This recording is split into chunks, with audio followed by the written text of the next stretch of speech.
بسم الله الرحمن الرحيم والصلاة والسلام على رسوله الكريم وعلى آله وصحبه أجمعين أما بعد میرے عزیزو بھائیو بزرگو محترم علماء، اللہ تعالیٰ نے ہمیں دین مکمل دیا۔ الیوم اکملت لکم دینکم واتممت علیکم نعمتی ورضیت لکم الاسلام دین۔ اللہ، اس دین کی ابتدا ہے عبادات سے۔ بنی الاسلام علی خمس، بنیا کا لفظ یہ بتاتا ہے کہ دین شروع کہاں سے ہوتا ہے۔ وہ توحید و رسالت کی گواہی، نماز، روزہ، حج، زکوٰۃ، یہ بنیاد ہے۔ بنیا کا لفظ ہوتا ہے بنیان، جہاں سے بنیاد کھودی جاتی۔ پھر ایک اور حدیث اس کے ساتھ جوڑ کر میں یہ ایک تصویر پیش کیا کرتا ہوں کہ اللہ کے نبی نے فرمایا انما بعثت لأتمم مکارم الاخلاق او محاسن الاخلاق، کہ میں تمہارے اعلی اخلاق کو مکمل کرنے کے لیے بھیجا گیا ہوں۔ تو یہ اتمم اور بنیا، ان دونوں کو جوڑ کر یہ میں بات کیا کرتا ہوں کہ دین شروع ہوتا ہے عبادات سے اور مکمل ہوتا ہے اخلاق پر۔ اس کی جو انتہا ہے وہ اعلی اخلاق ہے۔ تو ہمارا ایک المیہ ہے کہ فقہی مباحث بڑے زور شور سے پڑھاتے ہیں اور سال کا بہت بڑا حصہ اس میں گزر جاتا ہے، لیکن جو اخلاق کے ابواب ہیں اس سے ایسے گزرتے ہیں جیسے بزنس ٹرین گزرتی ہے۔ ہوتا ہے نہ پڑھنے والوں کو پتہ ہوتا ہے۔ ہمارے جو مجتہد فی مسائل ہیں اس پہ جنت جہنم کا فیصلہ نہیں ہے، دونوں طرف کے فریق ہیں جنت میں جائیں گے، لیکن اخلاق کے ابواب وہ ہیں جس کی کمی کوتاہی جہنم میں لے جائے گی۔ میرے نبی نے سے پوچھا گیا ایو سیئۃ اعظم، یا رسول اللہ سب سے بڑی برائی کیا ہے؟ تو میرے نبی نے فرمایا سوء الخلق والشح المطاع، بد اخلاقی اور حد درجے کا بخل کا یہ بدترین برائی ہے۔ تو پھر پوچھا گیا ای حسنۃ اعظم، سب سے بڑی نیکی کیا ہے؟ تو آپ نے فرمایا حسن الخلق، اچھے اخلاق سب سے اعلیٰ درجے کی نیکی۔ والتواضع والصبر علی البلاء، سارے اخلاق، تواضع، صبر۔ ایک نے پوچھا یا رسول اللہ ارید ان یکمل ایمانی، میں چاہتا ہوں میرا ایمان مکمل ہو جائے۔ آپ نے فرمایا حسن خلقک یکمل ایمانک، تو اپنے اخلاق اچھے کر، تیرا ایمان مکمل ہو جائے گا۔ ہمارے طلبہ، میں نے بیان میں بھی کل ذکر کیا تھا کہ میں نے دنیا پھری ہے، ایسی قربانی والے طلبہ پوری دنیا میں کوئی نہیں ہے، ایسی قربانی والے علماء پوری دنیا میں کوئی نہیں ہے، جو تھوڑی تھوڑی تنخواہوں پر چٹائی سے سل کے زندگی گزارتے ہیں، اور یہ نوجوان جو جوانی کا بہترین حصہ ایک چار دیواری میں گزارتے ہیں، اور جو مدرسہ ان کو کاغذ کا ٹکڑا دیتا ہے جس کو سند کہتے ہیں، وہ باہر کی دنیا میں 2 ٹکے کی نہیں ہے، اس کے سامنے کچھ نہیں ہے، مجھے کیا کرنا ہے، مجھے کہاں جانا ہے۔ بھائی کو اس کا گلا تو ٹھیک کرواؤ، کبھی شور مچاتا ہے، تم بیٹھے رہو۔ لیکن یہ ہمارا المیہ ہے، یہ بڑے بڑے مدرسین بیٹھے ہوئے ہیں، ہم اپنے بچوں کو اخلاق نہیں پڑھاتے، نہ سمجھاتے ہیں نہ پڑھاتے ہیں، گزار دیتے ہیں۔ جلد ثانی ترمذی شریف کی جلد ثانی، ایسی عالی شان اخلاق کی کتاب ہے۔ ابو داؤد کتاب آداب اخلاق، ایسی عالی شان مضامین ہیں، لیکن جب ہم نے شروع کی تو ابتدائی کوئی 50 صفحے پڑھنے کے بعد ہمارے استاد نے فرمایا اب جو سوال کرے گا اس کی پٹائی ہوگی، بس اب تیز گام چلاؤ۔ تو بس وہ سن رہے ہوتے تھے، ہم پڑھ رہے ہوتے تھے، نہ پڑھنے والے کو پتہ ہوتا تھا کیا ہے، نہ پڑھانے والے کو پتہ ہوتا تھا کیا ہے۔ وہ اتنے عالی شان ابواب ہیں، آپ کے علم کی کمی چھپ جائے گی لیکن آپ کے اخلاق کی کمی کبھی نہیں چھپے گی، آپ کے علم کی برتری بھی چھپ جائے گی کہ بہت بڑے علامہ ہیں، کسی کو کیا پتا، لیکن آپ کے اخلاق کی خوبصورتی کبھی نہیں چھپے گی، خوشبو کی طرح مہکے گی۔ تو دین کی ابتدا ہے عبادات اور انتہا ہے اخلاق، اس کی انتہا ہے اخلاق۔ ایک دیہاتی کا تجزیہ بتاؤں، دیہاتی کا تجزیہ، ہمارے گاؤں کے قریب 2 ایکڑ اس کی زمین، اور اس نے مٹی میں مٹی ہو کر اپنے بچوں کو عالم بنایا۔ ملتان کے ایک مشہور درسگاہ سے وہ فارغ ہو کے آیا، میرا ضلع ملتان بن جاتا ہے۔ میں اب گھر پر تھا اپنے ڈیرے میں، تو میرے پاس آ کر کہنے لگا مولانا صاحب اے میرا پتر پڑھیا پر کڑیا کوئی نہیں، یہ ہماری پنجابی کی مثال، اے میرا پتر پڑھیا تا ہے پر کڑیا کوئی نہیں۔ میں کہا کیوں؟ کہ ہم تو ماں پیو نال گل کرن دا ہی ول نہیں، ہم دا گل پہ جاندہ ہے۔ ایک دیہاتی نے اس کی 10 سال کی محنت کو یوں کر دیا کہ یہ پڑھ کے تو آیا ہے پر سیکھ کے نہیں آیا۔ میں نے کہا کیوں؟ کہ اس کو ماں باپ سے بات کرنے کی تمیز ہی نہیں، تو پڑھا کام نہیں آتا، سیکھا کام آتا ہے۔ پڑھنا سیکھنے کا ابتدائی درجہ ہے، سیکھنے کا ابتدائی درجہ۔ تو میرے عزیزو، اخلاق پورے دنیا کے انسانوں کی زیب و زینت، جس پر جا کر اسلام مکمل ہوتا۔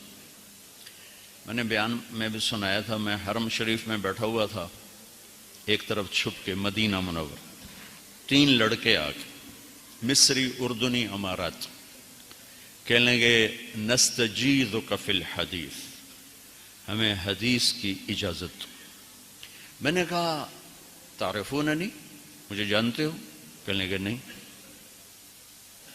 پہلی دفعہ دیکھ رہے ہیں۔ تو میں نے کہا تمہیں کیسے پتا ہے کہ میرا کوئی حدیث سے پاک سے تعلق؟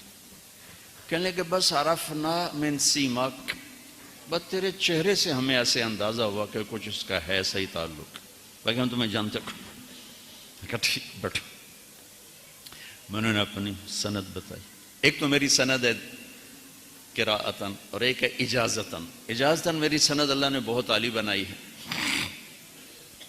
میرے مولانا شیخ الہند کے اور میرے درمیان صرف ایک واسطہ ہے، جبکہ میرے استادوں کی سند مجھ سے سافل ہے اور میری سند ان سے عالی ہے، کہ جو قراءتاً تھی اور دراستاً وہ تو تھی محمد عبداللہ، خیر محمد، محمد یاسین، محمود الحسن، محمد قاسم، عبد الغنی، محمد اسحاق، عبد العزیز اور شاہ ولی اللہ، 9 واسطے۔ شاہ ولی اللہ پر سارے واسطے جمع ہو جاتے۔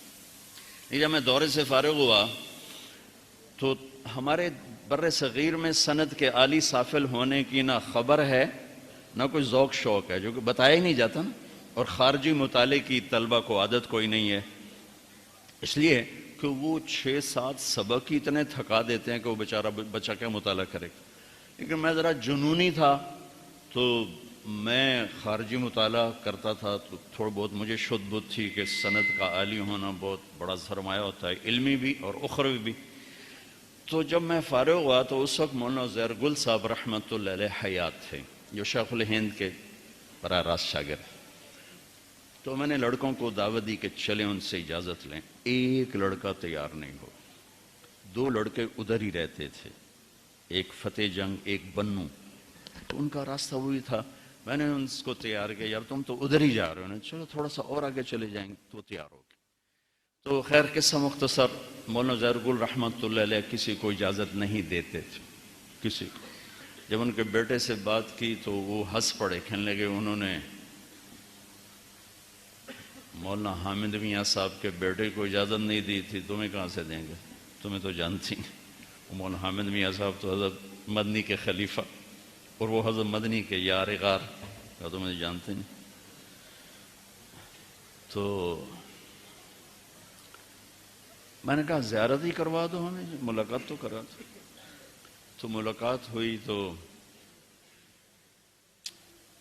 اللہ نے ان کے دل میں ڈالا اور ہمیں اجازت مل گئی۔ وہ قصہ لمبا ہو جائے گا، میں اختصار سے بتا رہا ہوں کہ اجازت ہوگی۔ تو پھر فرمایا کہ دیکھو میں تم پہلے ہو جنہیں میں زندگی میں اجازت دے رہا ہوں، میں نے آج تک کسی کو اجازت نہیں دی، کسی کو بتانا نہیں۔ میں نے کہا جی بہت اچھا۔ تو دنیا سے چلے گیا، ہم نے ڈھنڈورا پیٹ دیا کہ ہمارے پاس تو ایک بہت بڑا سرمایہ ہے۔ تو اس طرح سے پھر میری سند بن گئی عزیر گل، محمود الحسن، محمد قاسم،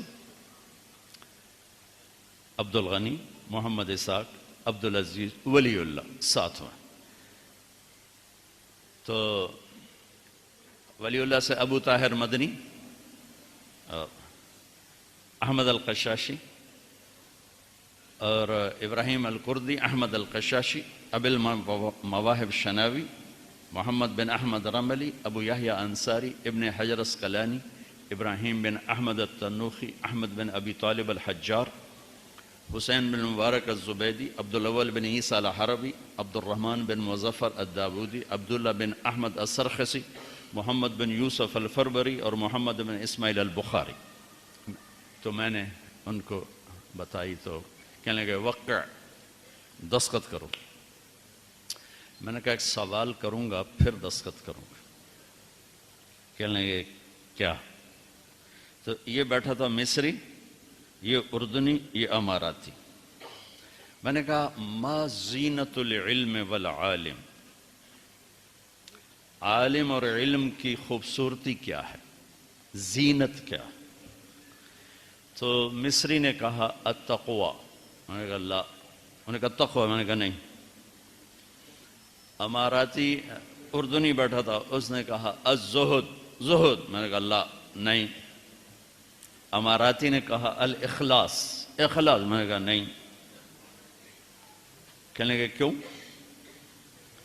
دیکھو زینت کے لفظ کا تقاضا ہے کہ چیز نظر آنی چاہیے۔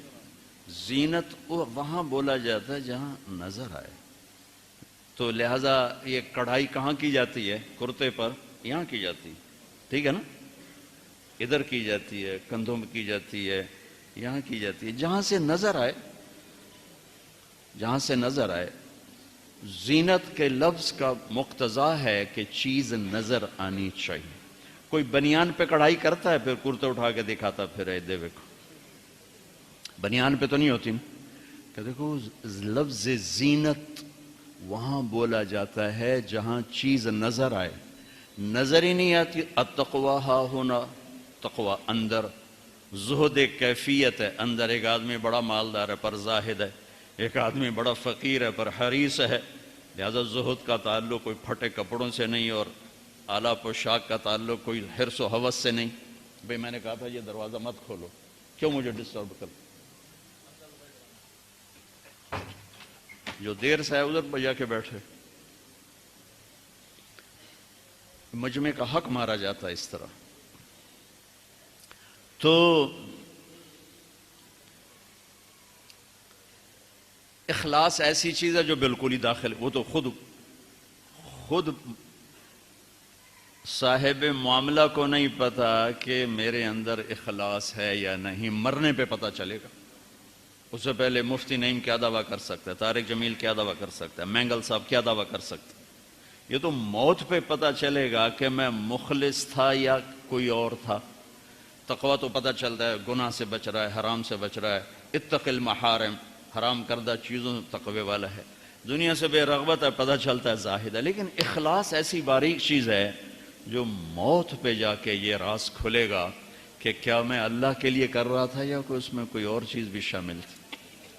لہذا میں نے کہا بچوں، تقوی علم کی صفت ہے، عالم کی صفت ہے، زہد علم کی صفت ہے، عالم کی صفت ہے، اخلاص علم کی صفت ہے، عالم کی صفت ہے، زیب و زینت نہیں ہے. کہنے کے پھر اب بتائیں. میں نے کہا علم ہو یا عالم ہو، اسلام ہو یا مسلم ہو، ایمان ہو یا مومن ہو، دعوت ہو یا داعی ہو، تبلیغ ہو یا مبلغ ہو، اور چاہے عام انسان ہو، سب کی زیب و زینت اچھے اخلاق ہیں.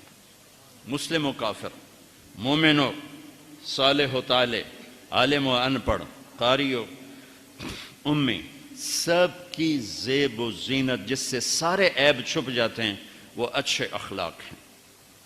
اور سب کی بدصورتی، سب کی بدصورتی جس میں ساری صفات چھپ جاتی ہیں وہ برے اخلاق. برے اخلاق شکل و صورت کا حسن چھین لیتے ہیں، عہدے مرتبوں کی ہیبت چھین لیتے ہیں، رشتوں کی محبت چھین لیتے ہیں برے اخلاق، خون کی رنگت کو بدل دیتے ہیں برے اخلاق.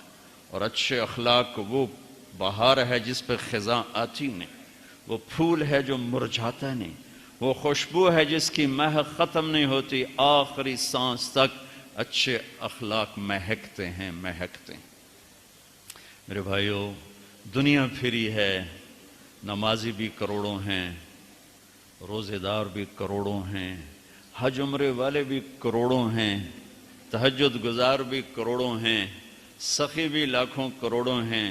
نہیں ملتے تو اچھے اخلاق والے نہیں ملتے، وہ ہزار بھی نہیں ملتے. 1 کروڑ اکٹھے کروں تو ایک بھی نہیں نکلے گا، ایک بھی نہیں نکلے گا. 1 کروڑ مسلمان اکٹھے کروں اس میں سے 30 لاکھ نمازی نکل آئیں گے، 2-3 لاکھ علماء نکل آئیں گے، 40-50 لاکھ روزے والے نکل آئیں گے، 10-15 لاکھ زکوٰۃ دینے والے نکل آئیں گے.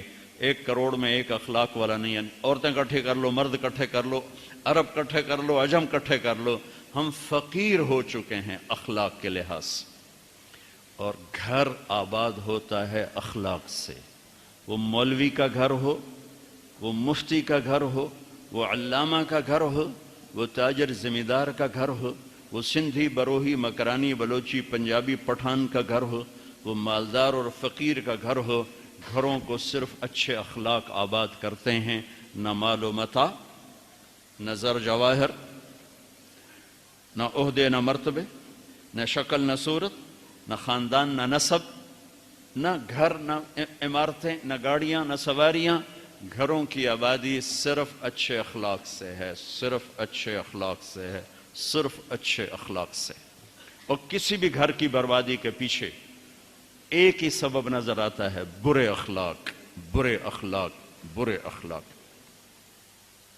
ایک لطیفہ بھی ہے، حقیقت بھی ہے. ایک شخص نے مجھ سے پوچھا، مولانا یہ مدرسے کے طلبوں میں غصہ بہت ہوتا، مدرسے کے طلبہ میں، کالج کے لڑکوں میں اتنا غصہ نہیں ہوتا جتنا مدرسے کے طلبہ میں غصہ ہوتا ہے.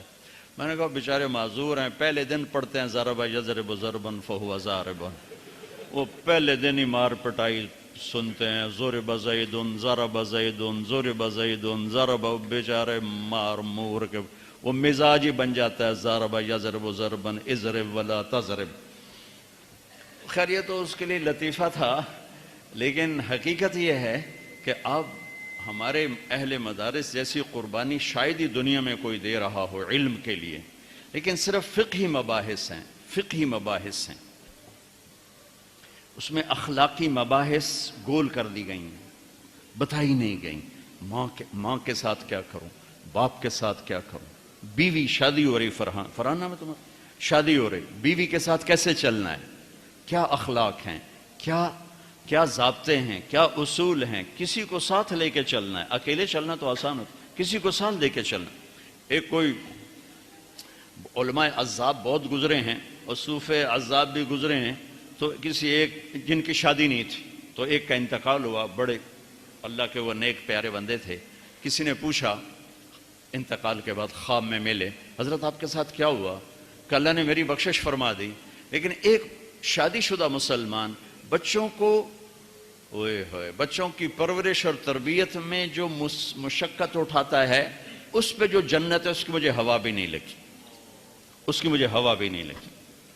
تو میرے عزیزو، اب سب طلبہ علماء کا مجمع ہے، میں ایک دکھتا ہوا مسئلہ چھیڑ رہا ہوں کہ ہم اخلاق پڑھتے بھی کوئی گزار دیتے،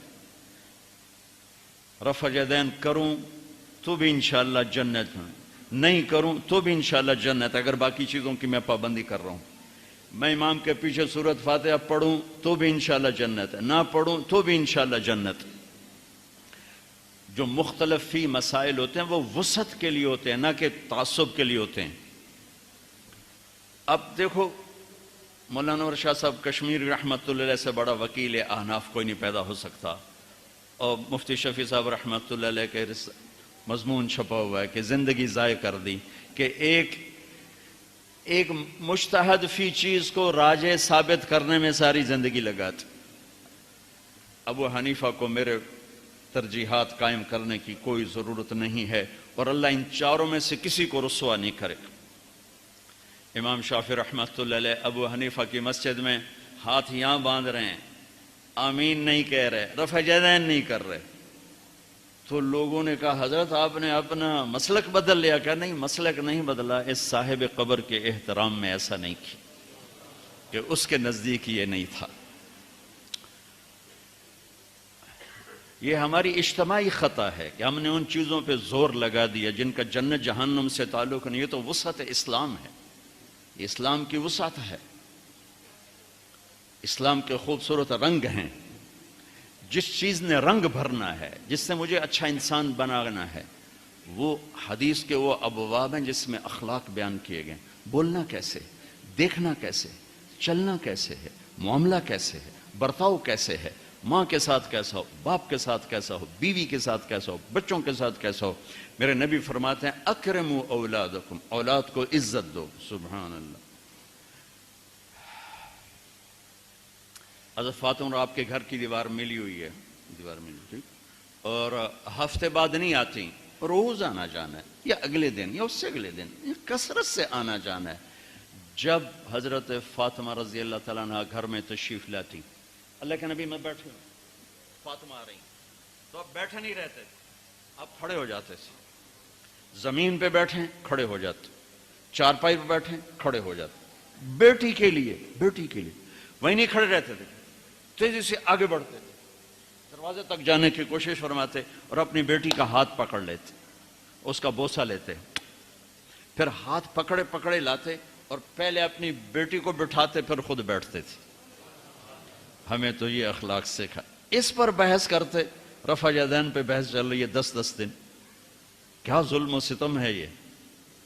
میں اب میں سے اس لیے کھل کے بول رہا ہوں، اسے تنقید نہ سمجھو، اسے نصیحت سمجھو، اسے استخفاف نہ سمجھو، اسے میرا درد سمجھو، اسے میرا دکھڑا سمجھو۔ یہ میرے نبی نے اولاد کو عزت دے کے دکھایا۔ عرب کے ماحول میں بیوی سے اظہار محبت کسی سردار کے لیے عیب تھا، عیب۔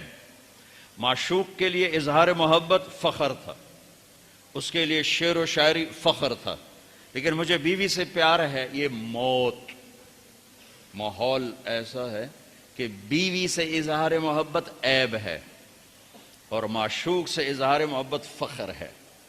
ایک نمونہ پیش کرتا ہوں، توبہ بن السمہ، جس کو ہم مجنو کہتے ہیں، مجنو۔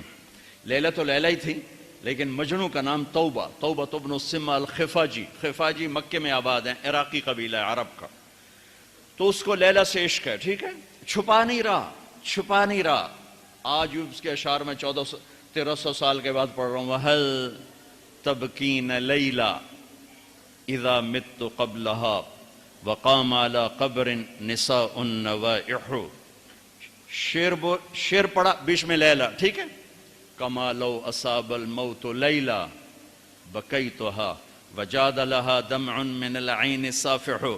دوسرا شعر پڑھا اس میں لیلہ، وَأَغْبِطُ مِن لَيْلَا بِمَا لَا أَنَالُهُ بَلَا كُلُّ مَا قَرَّتْ بِهِ الْعَيْنُ طَائِحُ۔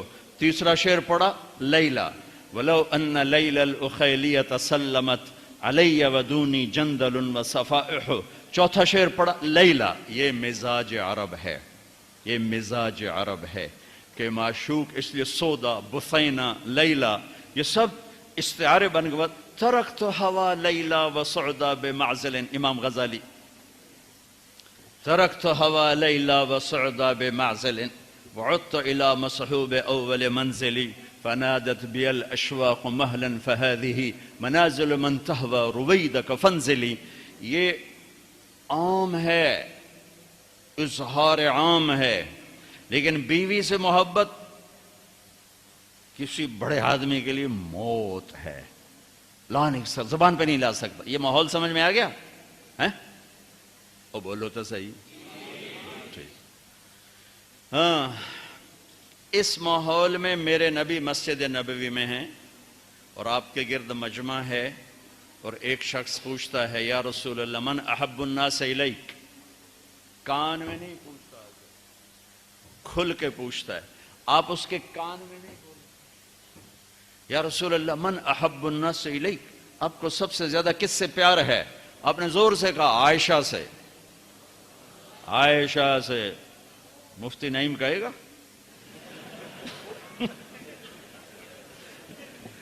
آپ نے کہا عائشہ سے. وہ تو ہل گئے. یہ کیا ہوا؟ انہوں نے سوال بدلا. یا رسول اللہ میرا مطلب تھا من الرجال، میں وہ نہیں پوچھ رہا، میں پوچھ رہا ہوں مردوں میں کس سے پیار ہے. تو میرے نبی نے نبض دیکھ لی کہ اس کو ہضم نہیں ہوا، تو اب آپ نے کہنا تھا ابو بکر، تو آپ نے کہا عائشہ کے ابا سے. ہاں ابوہا.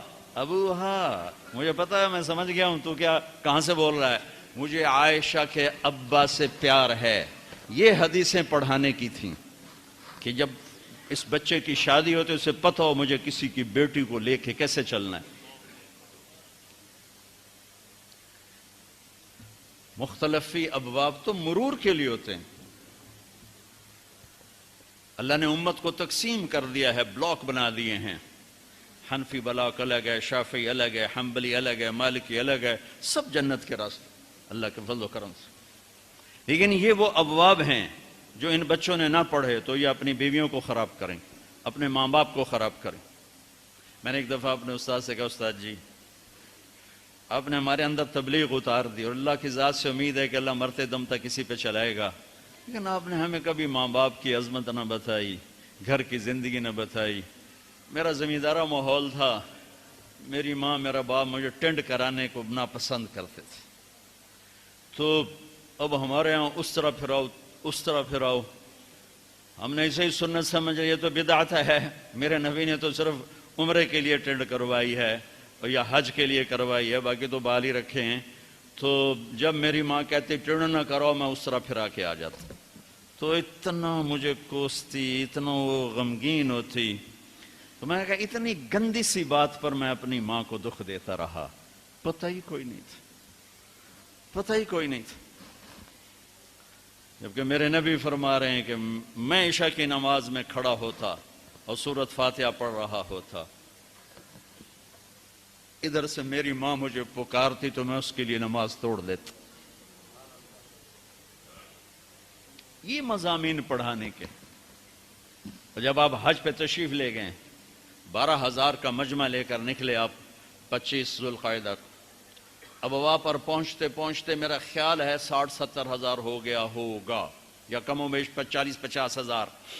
اب ذوالحلیفہ، پھر ملل، پھر روحہ، پھر افایا، پھر عرج، پھر عصفان، اور پھر مرہ ظہران اور صرف اور بیروزی طوا. 8ویں رات آپ مکہ میں داخل ہوئے. یہ آپ کا روٹ میں نے آپ کو بتایا حج کا. ابوا میں آپ کا قیام تھا ابوا بستی میں، لیکن ابوا کے پہاڑوں میں میرے نبی کی ماں سوئی ہوئی ہے. جب آپ کا قافلہ اس جگہ پہنچا تو آپ نے اونٹنی کو قصوہ پہ سوار تھے پہاڑوں میں موڑ دیا. نئے لوگ کہنے لگے یہ کہاں جا رہے ہیں؟ راستہ تو یہ ہے. پرانے لوگوں کو پتہ ہے ماں کی قبر پہ جا رہے ہیں. اپریل کا مہینہ، چلچلاتی کڑکتی دھوپ، ننگے سر ہیں آپ. میں نے زیارت کی ہے اس جگہ کی تو وہ اتنا اونچا پہاڑ ہے جتنا یہ مولانا کی مسجد کا گنبد ہے، نیچے سے اتنا اونچا ہے، وہاں جا کر اونٹنی کو بٹھایا، اوپر چڑھے، جیسے کچھ کم ہوگا، تو ماں کی قبر کے سرانے جا کے یوں بیٹھے، گھٹنے اٹھائے، ہاتھ یہاں رکھے اور سر یہاں دیا، دیکھو مجھے کیا، جیسے چھوٹے بچے نہیں رونے کے لیے گھٹنے اٹھاتے ہیں، سر اوپر رکھتے ہیں، پھر یوں بازو اوپر رکھ کے سر نیچے رکھتے ہیں، یہ اس کیفیت میں میرے نبی قبر کے سرانے بیٹھے اور روتے روتے روتے دھاڑی آنسوں سے تر کرتے، اور پھر فرمایا کہ میں آج رات ادھر ہی قیام کروں گا۔ آپ آگے نہیں گئے، وہاں قیام کیا، کچھ نے آپ کے ساتھ قیام کیا، کچھ آگے چلے گئے۔ تو میرے عزیزو، زندگی میں سب سے خوبصورت سرمایہ ایمان کے بعد وہ اچھے اخلاق ہیں۔ میری عبادت کی کمی چھپ جائے گی، میرے علم کی کمی چھپ جائے گی، لیکن میرے اخلاق کی کمی نہیں چھپ سکتی۔ میری عبادت کی کثرت چھپ جائے گی، میرے علم کا ذخار ہونا چھپ جائے گا، لیکن میرے حسن اخلاق نہیں چھپ سکتے۔ یہ خوشبو ہے، پھیل کے رہتی، اور برے اخلاق بدبو ہے جو پھیل کے رہتی۔ تو ایمان شروع ہوتا ہے، اسلام شروع ہوتا ہے عبادات سے، مکمل ہوتا ہے اخلاق سے، ٹھیک ہے؟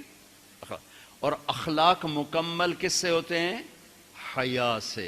وَالْحَيَاءُ شُعْبَةٌ مِّنَ الْإِيمَانِ، اس کو الگ ذکر کرنے میں بہت بڑا پیغام ہے۔ حیا، حیا، حیا۔ اسلام مکمل ہوتا ہے اخلاق پر، اخلاق مکمل ہوتے ہیں حیا پر، اور حیا مکمل ہوتا ہے نکاح پر۔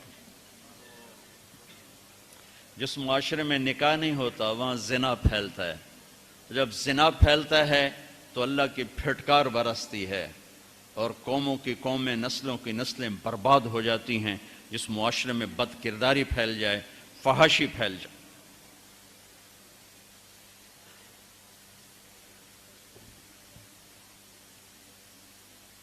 اسلام شروع ہوتا ہے عبادات سے، مکمل ہوتا ہے اخلاق پر، اور اخلاق مکمل ہوتا ہے حیا پر، اور حیا مکمل ہوتا ہے نکاح پر۔ کبھی نکاح کے لفظ پہ غور کیا کہ نکاح کا مطلب کیا ہے؟ میرا ایک ذوق ہے، میرے پاس ٹائم ہو تو ہمت نہیں، ہمت ہو تو ٹائم نہیں، سفر، لوگوں کی وقت بے وقت ملاقاتیں، مسلسل سر درد، اس نے مجھے بہت محبوس کر دیا ہے۔ تو ایک ذوق تو ہے، ایک فغان بے شرر سینے میں باقی رہ گئی، سوز بھی رخصت ہوا جاتی رہی تاثیر بھی۔ بڑی محنت سے پڑھا تھا، نصاب کو حفظ کیا تھا، یاد کیا، تکرار نہیں، سن رہے ہو؟ تکرار نہیں، حفظ، یاد کیا، یاد کیا۔ منطق جیسے فضول کو یاد کیا، جو غبی کو سمجھ میں نہیں آتا اور عقل مند کو ضرورت کوئی نہیں۔ ابن تیمیہ فرماتے ہیں غبی کو سمجھ میں نہیں آتا اور سمجھدار کو ضرورت کوئی نہیں۔ یاد کیا، زبانی یاد کی، سلم یاد کی، یاد کی۔ تو بڑا ذوق تھا کہ میں مدرس بنوں، میرے مقدر میں اللہ نے کچھ اور لکھا تھا، میں اس پہ راضی ہوں، اللہ کی تقسیم پہ راضی ہوں۔ تو اب میں کیا کرتا ہوں کہ میں لفظ کو لیتا ہوں، لفظ کو لغت میں ڈھونڈتا ہوں، لغت میں کیا کیا معنی ہیں، وہاں سے کچھ نکالنے کی کوشش کرتا رہتا ہوں اپنے طور پر۔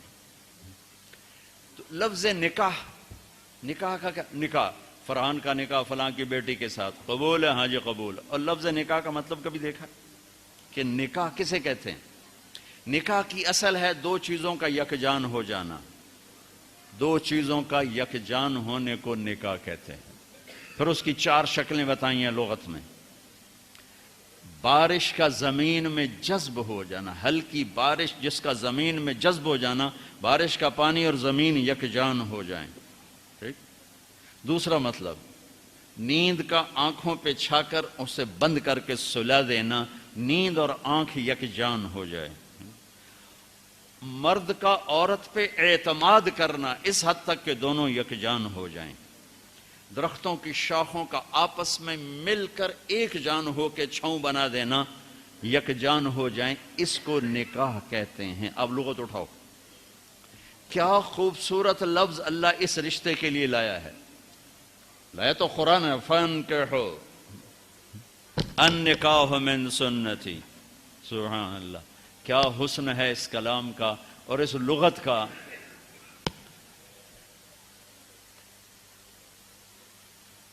اب ہماری عربی رہ گئی ہے وہ پٹھان کی اردو والی۔ ایک پٹھان مرید ہوا جا کے مرزا مظہر جانے جانا رحمت اللہ علیہ دلی میں، وہ بڑے نفیس بزرگ تھے، تو تھوڑی تھوڑی وہاں رہتے رہتے اردو بھی سیکھ گیا۔ تو وہ بیٹھا تھا تو انہوں نے کہا خان صاحب وہ سرائی اٹھا کے لاؤ۔ اس زمانے میں سراہی کے پیندے کو دلی کی زبان میں پیٹ کہتے تھے، پیٹ، پیٹ بھی پیندہ بھی ایک چیز۔ تو جب وہ زور سے اٹھا تو حضرت کو خیال آیا کہیں یہ پٹھان آدمی سراہی توڑ نہ دے، تو انہوں نے پیچھے سے کہا خان صاحب پیٹ پکڑ کے اٹھائیو۔ تو اس نے ایک ہاتھ سے سراہی پکڑی، ایک ہاتھ سے پیٹ پکڑی۔ تو ہماری عربی تو پٹھان کی اردو والی، ہمیں قرآن کے حسن کا کیا پتہ، یا حبیب کے کلام کی خوبصورتی کا کیا پتہ۔ ہم اس نابینا کی طرح ہیں جو بڑے خوبصورت منظر میں کھڑا ہے پر اسے نظر کچھ نہیں آتا۔ سبحان اللہ، بارش کا زمین میں جذب ہو کے ایک جان ہو جانا، دو زندگیوں کا حسن سلوک سے ایک جان ہو جانا نکاح ہے۔ آنکھوں کا نیند میں داخل ہو کر اس کی پلکوں کو جھکا دینا، سلا دینا، یک جان ہو جانا، دو زندگیوں کا آپس میں حسن سلوک ایسا کہ دونوں چین کی نیند سوئیں اور یک جان ہو جانا۔ ٹھیک ہے، ٹھیک ہے۔ عورت پر مرد کا اعتماد، کتنے لوگ ہیں بیویوں کے روزانہ موبائل چیک کر رہے ہوتے ہیں، کدھر کال کی تھی، کیا میسج آیا تھا، انہیں شریف زادیوں کو برباد کر کے رکھ دیا۔ اور کتنی عورتیں ہیں جو اپنے خامدوں کا موبائل ڈھونڈ رہی ہوتی ہیں، وہ سو جاتے ہیں موبائل چیک کرتی ہیں، کہیں کہاں فون کیے، کہاں فون کیے، کیا میسج آئے۔ اس بد اعتمادی نے کتنے گھر اجاڑ دیے۔ ابھی ایک طلاق ہوئی ہے میری اپنی فیملی میں، ابھی طلاق ہوئی، کہ اس کمبخت کو اتنا شک تھا، اتنا شک تھا کہ متقی ترین بچی کو اس نے طلاق دے دی، شک۔ تو نکاح کا تیسرا مطلب ہے اعتماد، اور خاص مرد کا عورت پہ ایسا اعتماد کہ ایک جان ہو جائے۔ شاخوں کا آپس میں یوں جڑ کے ایک چھت بنا دینا کہ وہ یک جان ہو جائیں، دو زندگیوں کا یوں جڑنا کہ ایک جان ہو کے چھت بنے، چھاؤں بنے، اور اس میں اگلی نسل پروان چڑھے اور پیدا ہو۔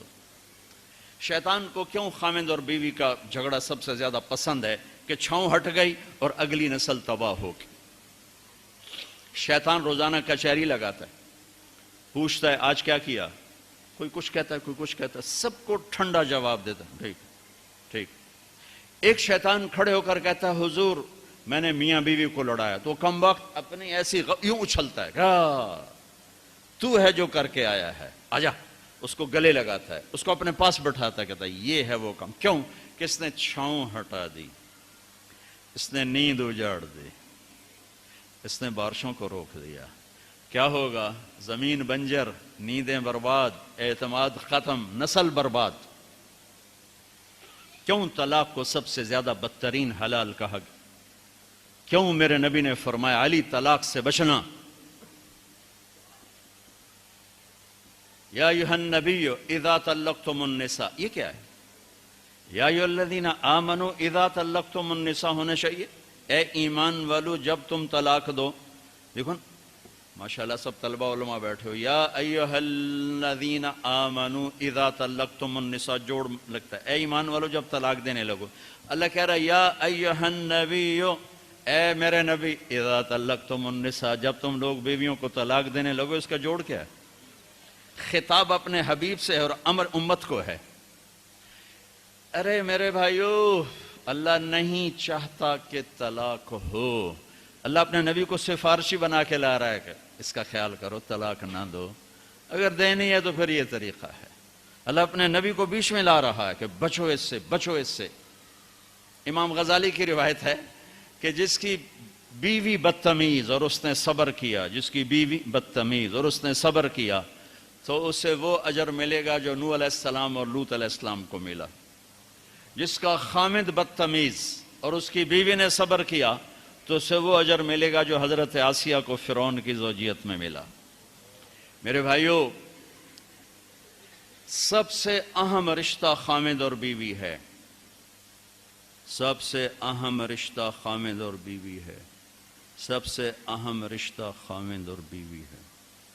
یہ میں ہوائی فائر نہیں کر رہا، گنو ماں باپ کے لیے کتنی آیات ہیں، چند ماں باپ کے عظمت احترام، چند آیات اولاد کے لیے، چند آیات بہن بھائیوں کے لیے، چند آیات۔ لیکن خامد اور بیوی کے لیے سینکڑوں آیات ہیں، پورا مضمون چلتا ہے، پوری سورت چلتی ہے کہ ایک گھر کیسے آباد ہو۔ قرآن نے کس رشتے پر زور دیا وہی اہم ہو۔ کسی رشتے کو اپنی نشانی نہیں بتایا، کسی رشتے کو اپنی نشانی نہیں بتایا۔ میں نے ماں باپ دیے، میری بہت بڑی نشانی، میں نے اولاد دی، میری بہت بڑی نشانی۔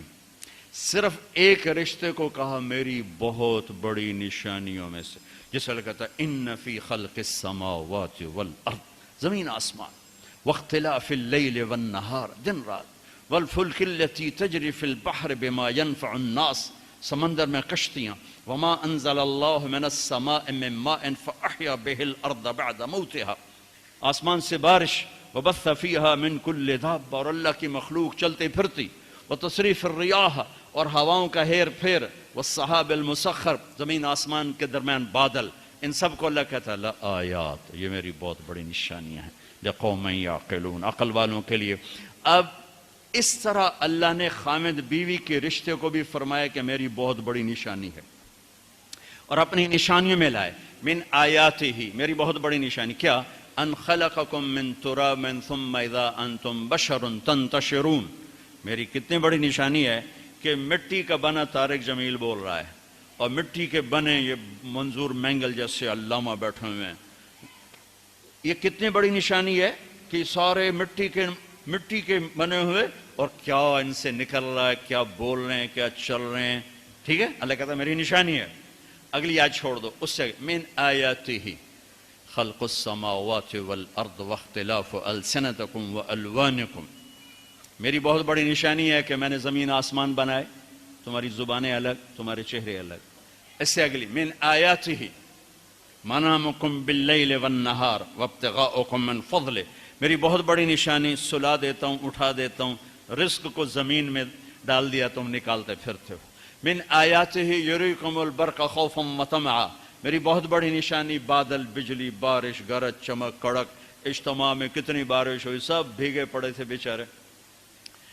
من آیاتہ ان تقوم السماء والارض بامرہ، میری کتنی بڑی نشانی ہے کہ زمین آسمان کھڑے ہوئے ہیں، قائم ہیں۔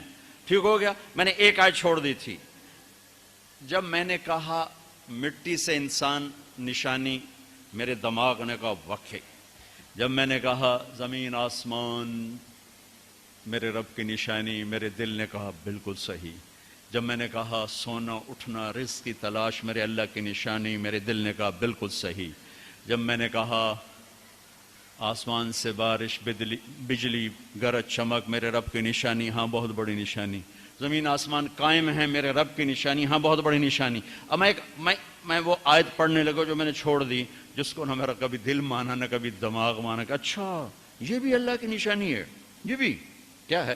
من آیاتہ ان خلق لکم من انفسکم ازواجا لتسکنوا الیہا وجعل بینکم مودۃ ورحمہ ان فی ذلک لآیات لقوم یتفکرون۔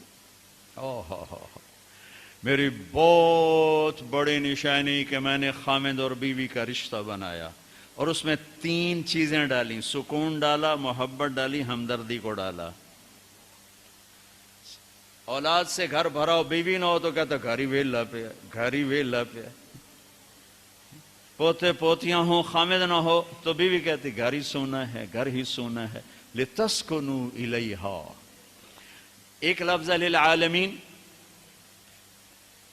ایک ہے یتفکرون، ایک ہے یسمعون، ایک ہے یعقلون.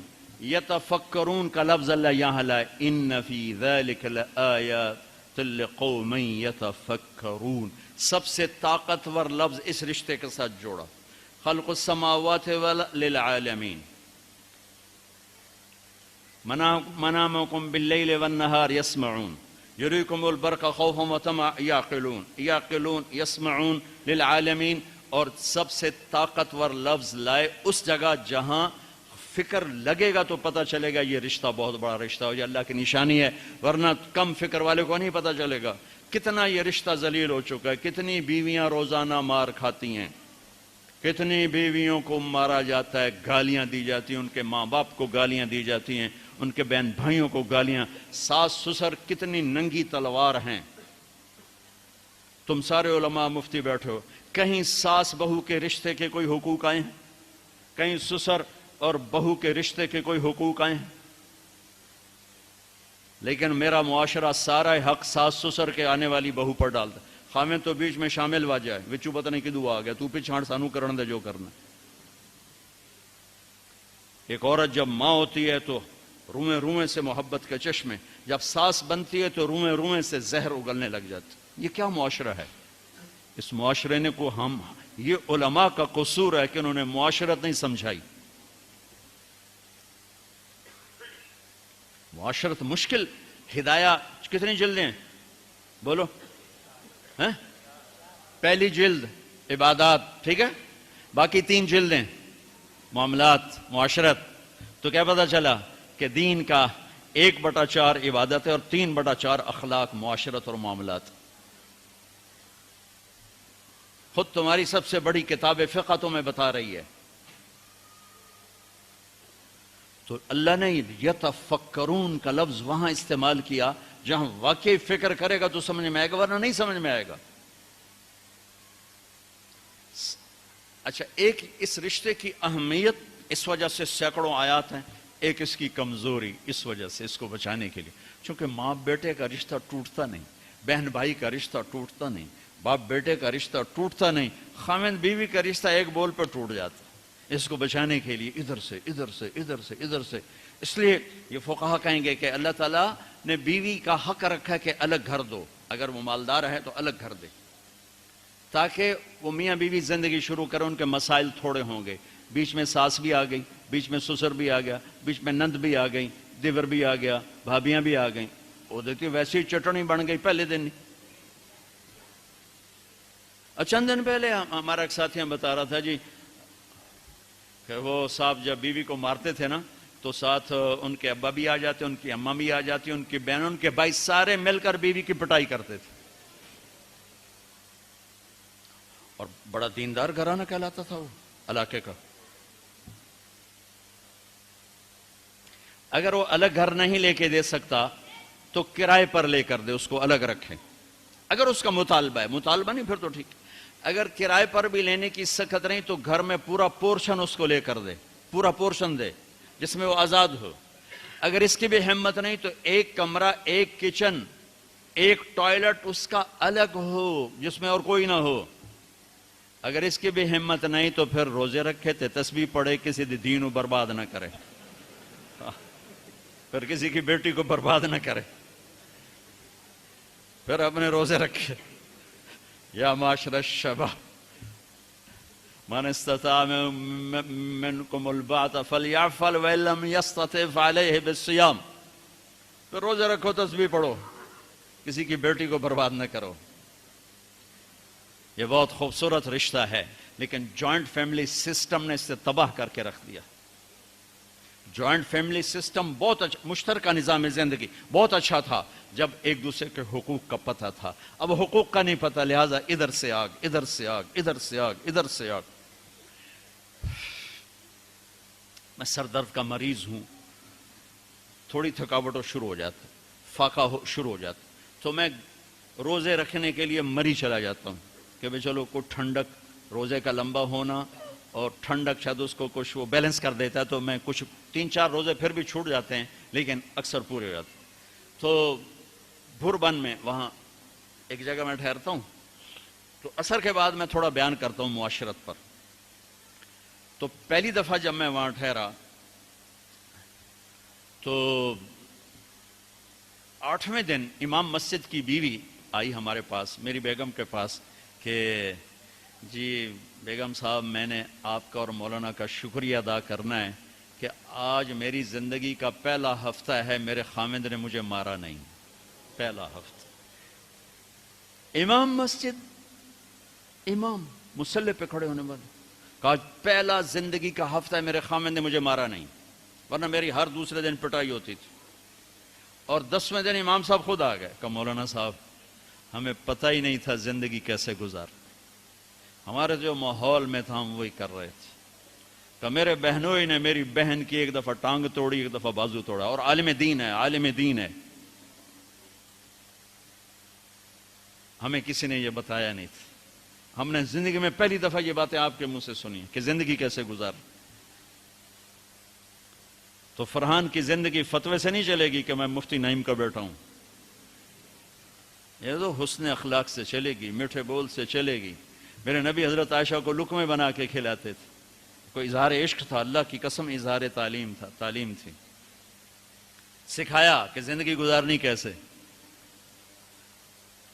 ان کو آٹا گوندھ کے دیتے تھے، چونکہ ابھی شروع میں ان کو آٹا گوندنا نہیں آتا تھا، تو آٹا گوندھ کے دیتے تھے، اور عرب بڑی بڑی بوٹیاں پکاتے تھے، تو حضرت عائشہ بوٹی اٹھا کے ایسے نوچتیں اور پھر رکھ دیتیں، تو اللہ کے نبی بوٹی اٹھا کر جہاں سے حضرت عائشہ نے نوچا ہوتا تھا وہاں سے نوچ نوچ کے دکھا کے کھاتے تھے۔ میرے رب کی قسم اظہار یہ ہمیں تعلیم دی ہے کہ زندگی کیسے گزاریں۔ پھر بڑے بڑے پیالے ہوتے تھے پانی پینے کے، چھوٹے گلاس نہیں، چھوٹا گلاس تو بخل کی نشانی، اب تو اور چھوٹے ہو گئے کہ کپ کو گلاس بنا دیا۔ میرے بچپن میں مجھے یاد ہے اتنا بڑا گلاس ہوتا تھا، اور ڈیرے میں جتنے مہمان ہوتے تھے، کچی سڑکیں ہوتی تھی، مہمان کوئی ہمارے رشتہ دار یا دوست نہیں، راہگیر مسافر ہوتے تھے، ہر مہمان کو دودھ پلایا جاتا تھا رات کو، چونکہ جانور زیادہ ہوتے تھے تو ہمارا اکرام زیادہ سے زیادہ یہی ہوتا تھا، تو ہم سارے مہمانوں کو دودھ پلاتے تھے۔ تو ایک مہمان آیا ہمارے دادے کا زمانے کا، چاچا لال، اب گلاس چھوٹے ہو چکے ہیں، تو وہ جب نوکر نے دودھ پیش کرنے کے لیے نا آگے بڑھا تو اس نے گلاس دے کر کہنے لگا پتر میں نہیں پیندا، سمجھ رہے ہو پنجابی سمجھ رہے ہو نا، پتر میں نہیں پیندا۔ اس نے کہا چاچا کیوں نہیں پینا ہے؟ کہ دو تو ود پیواں تے بے غیرت بنا تے دو نال میرا گزارا کوئی نہیں، لے جا۔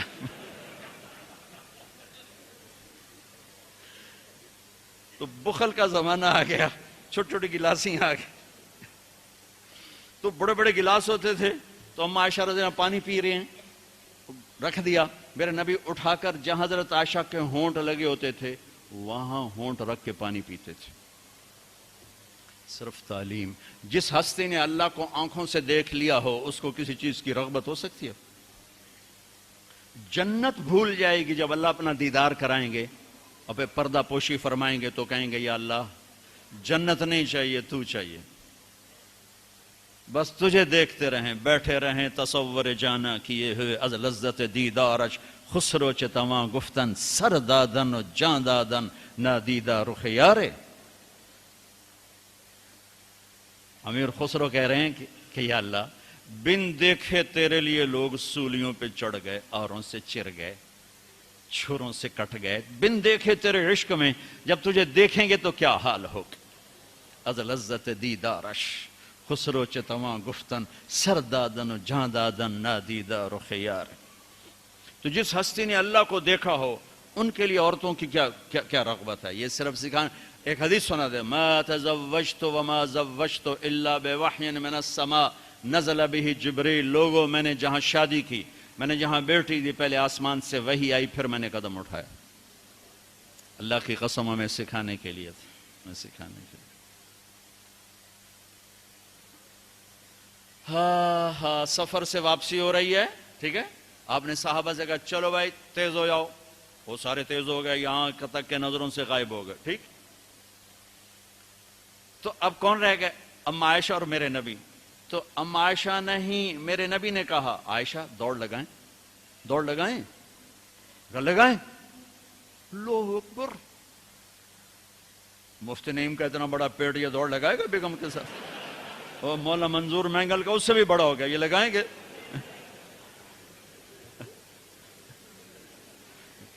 تو عائشہ دوڑ لگائیں؟ کہا جی لگائیں. تو حضرت عائشہ فرماتی میں آگے نکل گئی لیکن ابھی پیچھے رہ. پھر کچھ عرصہ گزر گیا، کئی سال گزر گئے. پھر ایک سفر سے واپسی ہو رہی، آپ نے کہا ہاں بھائی آگے جاؤ. وہ سارے آگے جا گئے، اجل ہو گئے. آپ نے کہا عائشہ دوڑ لگائیں؟ کہا جی لگائیں. تو کہا ان دنوں میں موٹی ہو گئی. تبدنت کا لفظ مجھے یاد ہے کہ میں موٹی ہو گئی تھی. تو جب دوڑ لگائی تو اللہ کے نبی آگے نکل گئے. تو آپ نے کہا عائشہ ہذہ بتلک، اب تو میں برابر ہو گئی. اللہ کی قسم زندگی سمجھانے کے لیے تھا. جہاد کا سفر سارا صحابہ کا قافلہ ہے، جنگ کا زمانہ ہے، دشمن چاروں طرف ہے، اور ہم اما عائشہ رضی اللہ عنہ اونٹ پہ بیٹھی اور ہاتھ لگایا تو ہار غائب. فرمایا میرا تو ہار کوئی نہیں، میں تو نہیں جاؤں گی، میرا ہار ڈھونڈو. تو میرے نبی نے نہیں فرمایا چل بیٹھ، اتنے لوگوں کو تو پریشان کرتی ہے، تجھے پتہ نہیں میں نے سبق پڑھانا تو میرے پیچھے پڑ گئی. طلبہ میرا انتظار کر رہے ہیں. آپ نے کہا بھائی عائشہ کا ہار ڈھونڈو. سب ڈھونڈنے میں لگ گئے. شام ہو گئی، سورج چھپ گیا اور ہار نہیں ملا، اور اس کے بعد تلاش بند ہو گئی. اندھیرے میں کہاں ملے گا؟ اب کیا ہوا؟ پانی رات کو عشاء میں ختم ہو گیا، فجر کی نماز کا وقت داخل ہونے والا ہو گیا اور پانی کوئی نہیں، تیمم کی آیات نہیں اتریں. لوگوں نے ابو بکر کو تانے دینے شروع کہ تیری بیٹی کی وجہ سے اب نماز کا کیا بنے گا. ابو بکر غصے میں آئے اما عائشہ کے خیمے میں. تو اللہ کے نبی گود میں سر رکھے سو رہے تھے. اب آپ تو باپ تھے تو آ کر اب بول تو سکتے نہیں، اور چہرے سے دوری تیری وجہ سے ہو، اور یہاں پسلی میں ماری انگلی، زور سے انگلی ماری. تو کہتے میں ایسے سخت ہو گئی تاکہ میرا بدن حرکت نہ کرے کہ کہیں اللہ کے نبی اٹھ نہ جائیں. تو چہرے سے غصے کا اظہار کر کے، اور میرے والد مرحوم جو تھے نا وہ گالیاں بہت نکالتے تھے اور ان کی بخشش کر. پنجاب کے ذمہ دار کیا تھے. جب میں تبلیغ میں لگ گیا تو اب وہ عادت مجھ سے شرماتے تھے. تو جب میں ہوتا تھا نا تو نوکر کو بلا کر اس کو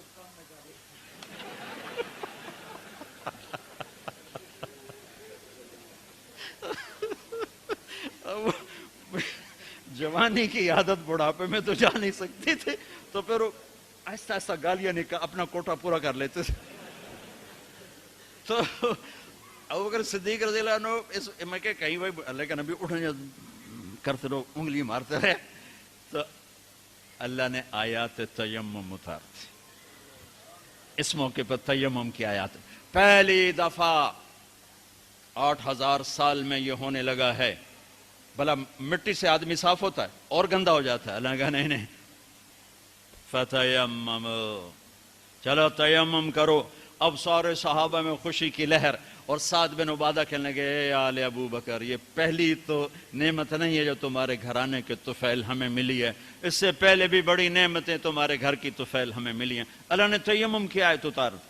میرے نبی نے قافلے کو نہیں چلایا، یہاں تک کہ حضرت عائشہ نے کہا اچھا یا رسول اللہ اب چلیں، ہار کو چھوڑیں. پھر میرے نبی چلے، اور جب اونٹنی کو اٹھایا تو ہار اس کے نیچے پڑا ہوا تھا. وہ سارا باہر ڈھونڈتے رہے، ہار نیچے چلا گیا تھا گر کر. یہ میرے نبی کی زندگی ہے.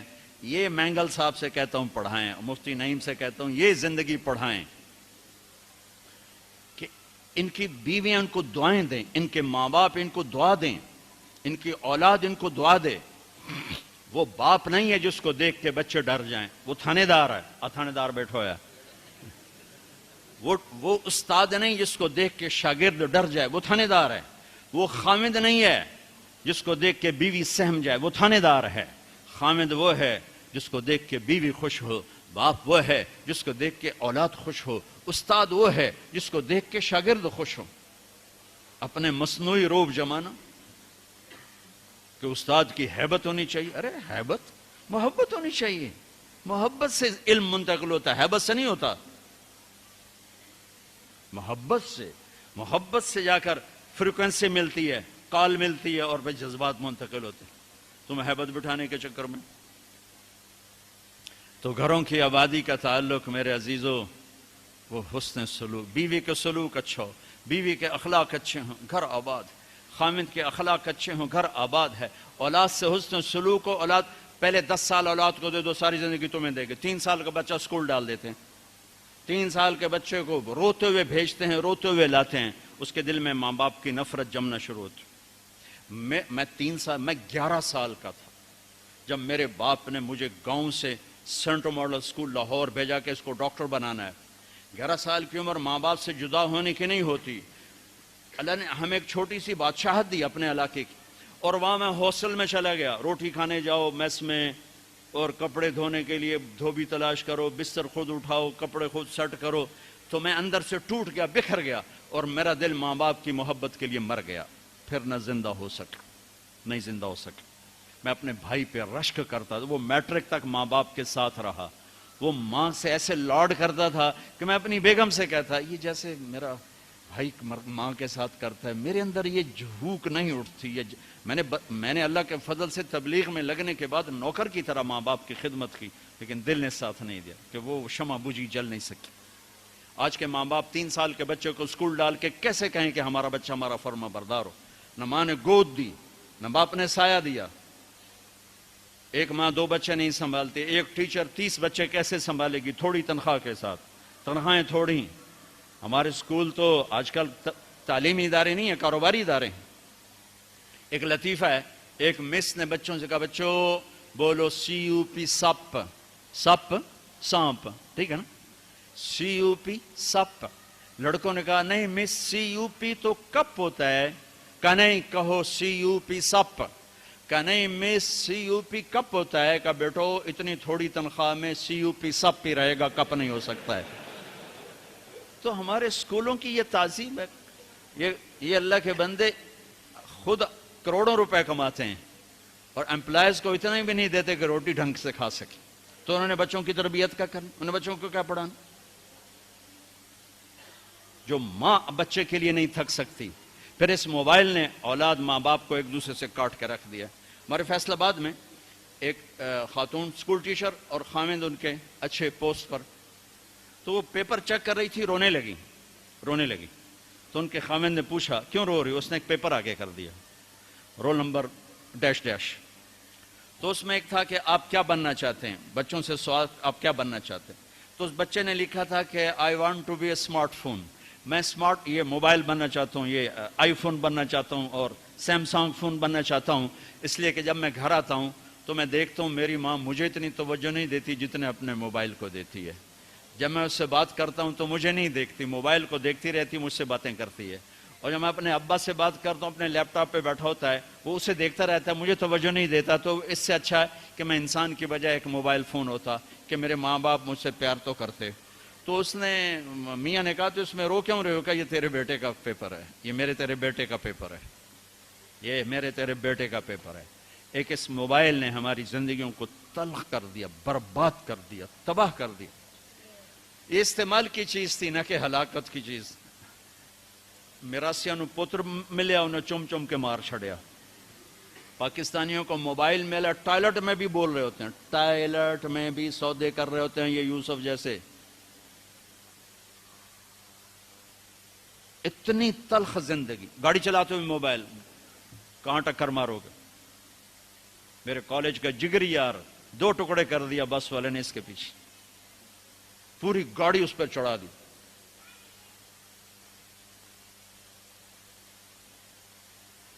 تو بھائیو میرے نبی کی زندگی سیکھو، زندگی سیکھو، زندگی سیکھو، زندگی سیکھو۔ تو یہ نکاح سے متعلق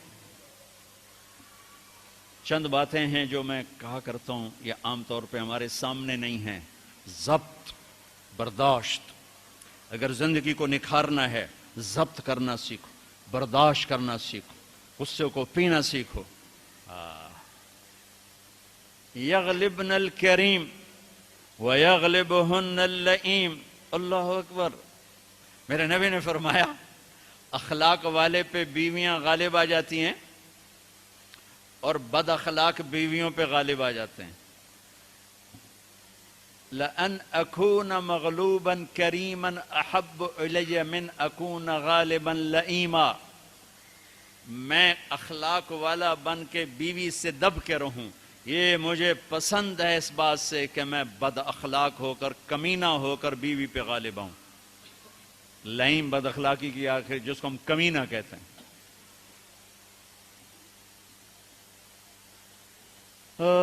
خیرکم خیرکم لأہلہ وأنا خیر لأہلی. میرے نبی نے فرمایا سب سے بہترین مسلمان وہ ہے جو بیوی سے اچھا سلوک کرے، اور میں تم میں سب سے اچھا سلوک کرتا ہوں اپنی بیویوں کے ساتھ. میمونہ رضی اللہ تعالیٰ عنہ کے گھر آپ کی باری ہے اور آپ کو پیشاب آیا، آپ اٹھے پیشاب کے لیے، پیچھے حضرت میمونہ کی آنکھ کھل گئی تو انہوں نے دیکھا بستر خالی، تو ان کو نا نفس نے چکر دے دیا. ان کے جی میں آیا کہ اللہ کے نبی مجھے چھوڑ کر کسی اور بیوی کے پاس چلے گئے. تو انہوں نے سوکن پنا غالب آیا. سوکن تو سوکن ہی ہوتی ہے. سو کن یہ دو لفظ ہیں. سو کن، سو عدد ہے، کن کسے کہتے ہیں؟ یہ جو لوہار جب لوہے کو اس پر تیز کر رہا ہوتا ہے نا اپنے اس پر ہتھیار پر، تو اس سے شرارے نکلتے ہیں، لوہے کے باریک ذرے نکلتے ہیں. تو وہ باریک ذرہ جو آنکھ میں جا پڑے اس کو کن کہتے ہیں. وہ اتنا تیز ہوتا ہے کہ ایک آنکھ میں چلا جائے تو آدمی بے قرار ہو جاتا ہے. تو دوسری بیوی کو کہتے ہیں 100 لوہے کے ذرے جیسے کان میں آنکھ میں پڑ جائیں تو اس سے جتنی تکلیف ہوتی ہے. تو 100 کن تھی. انہوں نے کہا تھا مجھے چھوڑ کے دوسری بیوی، اور خیال تھا حضرت عائشہ کنڈی لگا تھی. اللہ کے نبی واپس آئے تو دروازہ بند. آپ نے دستک دی، میمونہ میں ہوں، دروازہ کھولو. کہا میں نہیں کھولتی. ہم نے کہا کیا ہوا؟ کہا مجھے چھوڑ کے دوسری بیوی کے پاس جاتے ہیں، باری میری ہے. آپ نے کہا اللہ کی بندی انی حاقن، اب مجھے زور کا پیشاب لگا تھا میں اس لیے گیا تھا. کہا نہیں کوئی پیشاب نہیں ہے، مجھے پتا ہے. آپ نے کہا میمونہ میں اللہ کا رسول ہوں، میں کبھی خیانت کر سکتا ہوں؟ پھر ان کو کرنٹ لگا، اوہ یہ میں نے کیا کیا؟ تو اللہ کا رسول.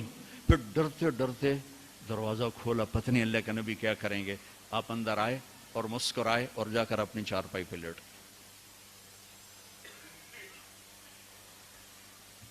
تو میرے عزیزوں، میرے بھائیوں، کسی بھی انسان مرد عورت کی زندگی کی خوبصورتی، خوشحالی، خوشحال، خوش ایک کیفیت کا نام ہے، حال ایک لمحے کا لمحہ موجود کو حال کہتے ہیں. خوشی ایک کیفیت ہے. لوگ کیا سمجھتے ہیں؟ خوشحال ہے، پیسے بہت ہیں. میں نے تو کسی پیسے والے کو خوشحال نہیں دیکھا. سب کو میں نے اپنے مسائل کا میں گھرا ہوا دیکھا ہے. خوش اور حال دو لفظوں کو ملا کر گیا خوشحالی، خوشحال. ہر لمحہ موجود میں خوشی ہو، ہر لمحہ گزرنے والے میں خوش ہوں. اس کا تعلق میرے آپ کے اخلاق کے ساتھ ہے، پیسوں کے ساتھ نہیں، چیزوں کے ساتھ نہیں. تو بھائیو اپنے اخلاق بنائیں، میں بھی بناؤں، آپ بھی بنائیں. اور میرے نبی نے کہا علی میں تمہیں اولین و آخرین کے اخلاق بتاؤں. اولین و آخرین کا جی کیا ہیں؟ وَتَصِلُ مَنْ قَطَعَكَ وَتُعْتِ مَنْ حَرَمَكَ وَتَعْفُ عَمَّنْ ظَلَمَكَ. جو توڑے اس سے جوڑ، سبحان اللہ. جو نہ دے اس کو دے، جو زیادتی کرے اسے معاف کر دے. کہ یہ اولین و آخرین کے اخلاق. اور جو یہ سیکھ گیا، آپ نے کہا میں ضامن ہوں جنت الفردوس میں گھر لے کر دوں. اس کا نام تزکیہ ہے. اس کا نام اخلاق کی انتہا کا نام تزکیہ ہے. قلب جاری ہونے کا نام تزکیہ نہیں، اخلاق کی انتہا پر پہنچنے کا نام تزکیہ ہے. تو میرے عزیزو، اپنے آپ کو بھی سناتا ہوں، آپ کو بھی، فرحان کو بھی، سب کو، ہم اپنے گھروں کو خوبصورت بنائیں اچھے اخلاق کے ساتھ. جس کے اخلاق اچھے ہیں، جسے برداشت کرنا آتا ہے، تعریف کرو. اپنے بچوں کی تعریف کرو، اپنے شاگردوں کی کوئی خوبی دیکھو تعریف کرو، اپنی بیوی میں کوئی خوبی دیکھو تعریف کرو، اپنے ماں باپ میں کوئی خوبی دیکھو تعریف کرو. بیوی اپنے خاوند میں کوئی خوبی دیکھے تعریف کرے تو دل بڑا ہو جاتا ہے. خوشامد حرام ہے، تعریف حق ہے. جو آپ سنتے ہو حدیث پاک جو تمہارے منہ پہ تمہاری تعریف کرے اس کو منہ میں مٹی ڈالو. یہ اس سے مراد تعریف نہیں، خوشامد ہے. جو تمہاری خوشامد کرے اس کے منہ میں مٹی ڈالو. یحبون ان یحمدوا بما لم یفعلوا، یہ خوشامد ہے. تعریف کسی مسلمان کا جائز حق ہے اس کی خوبی پر. اپنی بھی وہ ڈاکٹر عبدالحی صاحب رحمۃ اللہ علیہ ایک مرید کے ہاں گئے کھانا کھانے، تو کھانا ان کو پسند آیا. انہوں نے مرید سے پوچھا کس نے بنایا؟ کہا جی میری بیگم نے بنایا. کہا بلاؤ.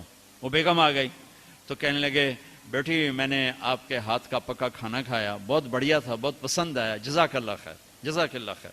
تو وہ بیگم رونے لگی زارو قطار. تو ڈاکٹر صاحب رحمۃ اللہ علیہ نے پوچھا بیٹی رونے کی کیا بات ہے؟ کہا حضور آپ کے مرید کے پاس 30 سال ہو گئے، 30 سال میں ایک لفظ کبھی میں نے اپنی تعریف کا نہیں سنا. دنیا کا بڑا بخیل انسان ہے جو کسی کی جائز تعریف بھی نہ کر سکے. تو بھائیو رشتوں کو پانی پلاؤ، حسن سلوک کے ساتھ، تعریف کے ساتھ، درگزر کے ساتھ، محبت کے ساتھ، شفقت کے ساتھ. سینہ کھلا رکھو. اللہ نے عبادات کے اشارے کیے، اخلاق کو تفصیل تفصیل تفصیل سے بتایا. تو اللہ تعالیٰ میرے بھی اخلاق اچھے کر دے، آپ کے بھی اچھے کر دے. اگر ہمارا علمی حلقہ حسن سلوک، حسن اخلاق اور زبان کی شدت سے نرمی پر آ جائے تو کیا سے کیا پھول کھل جائیں گے، کیا سے کیا گل کھل جائیں گے. اسی چیز کو اپنے گھروں میں زندہ کرنا ہے. ضحاکن بسامن، میرے نبی گھر میں ہنسنے والے تھے، مسکرانے والے تھے، اپنے گھر والوں کے ساتھ ایک عام انسان کی طرح رہنے والے. گھر میں جھاڑو دے رہے ہیں، اپنے کپڑے دھو رہے ہیں، کپڑا پھٹ گیا خود سی رہے ہیں، جوتا ٹوٹ گیا خود اس کو ٹھیک کر رہے ہیں. میرے نبی کا اپنے گھر کے یہ کام تھے. تبلیغ اس کو سیکھنے کی ایک محنت، جہاں سے مل جائے. تبلیغ خوبصورت محنت ہے، تزکیہ کی ہے. اللہ کے نیک بندوں کی صحبت میں بیٹھو، جہاں سے بھی یہ دولت ملے اسے حاصل کرنے کی کوشش کرو. اور تبلیغ ایک اس وقت کھلا راستہ ہے، جاؤ گے تو اللہ تعالیٰ بہت کچھ نصیب فرمائیں گے. ارادہ کرتے ہو انشاءاللہ. تو اب آپ ایک ماحول میں ہو، ایک معاشرے میں ہو. میں نے اتنا 1.5 گھنٹہ اخلاق کی بات کی ہے. اگر کوئی بچے آپس میں لڑے ہوئے ہوتے ہی آخر جوان خون ہے، یہاں سے اٹھ کے صلح کر لینا. تم حدیث پڑھتے ہو، قرآن پڑھتے ہو، آپس میں بولتے ہی نہیں ہو، چھوٹی چھوٹی باتوں پہ لڑ رہے ہوتے. ایک دفعہ ایک مدرسہ میں گیا دورے کے طلبہ سے بات کرنے. کہا جی تھوڑی بات کر. بھائی میرے پاس سند ہے تو مجھ سے وہ بچے مختلف مدارس کے آ جاتے ہیں جی آپ سے سند لینی ہے تو آپ تھوڑی بات کر. میں بات کرتا ہوں، وہ سند کی اجازت دیتا ہوں. تو میں نے ان سے بات کی اور آخر میں یہ تھوڑے اخلاق کی بات کر کے میں نے کہا آپس میں اٹھ کے نا صلح کر لینا، کہ علم والے کے لیے مناسب نہیں کہ چھوٹی چھوٹی باتوں پہ لڑا ہوا. تو مجھے ایک لڑکے نے بتایا کہ جی اس دورے کی جماعت میں 2 لڑکے تھے جو میزان کے سال میں آپس میں لڑے تھے اور آج تک ایک دوسرے کو سلام نہیں کیا تھا. یہ آپ کی بات سن کر دونوں گلے مل کر ایک دوسرے سے معافی مانگی ہے. وہ سنتے ہی نہیں ایسی بات. ہمارے طلبہ میں اتنی استعداد ہے کہ پوری دنیا میں کسی میں نہیں. جو چیز بتائی انہوں نے اندر لے لی، جو نہیں بتائی ان کو پتہ ہی کوئی. تو کسی سے یہ جو آپ جو لوگ باہر سے آئے ہوئے ہو، کسی سے لڑے ہوئے ہو، صلح کر لینا، گلے لگ جانا. اور خاص طور پر میاں بیوی کی لڑائی اگر صلح میں بدل جائے تو اللہ خوش ہو کر ان کے پچھلے سارے گناہ معاف کر دیتے. تو کرو گے نا انشاءاللہ صلح. ایسے مستورات بھی سن رہی ہیں تو وہ بھی اگر کسی سے لڑی ہوئی ہیں تو وہ بھی صلح کر لیں. اللہ کو صلح بہت پسند.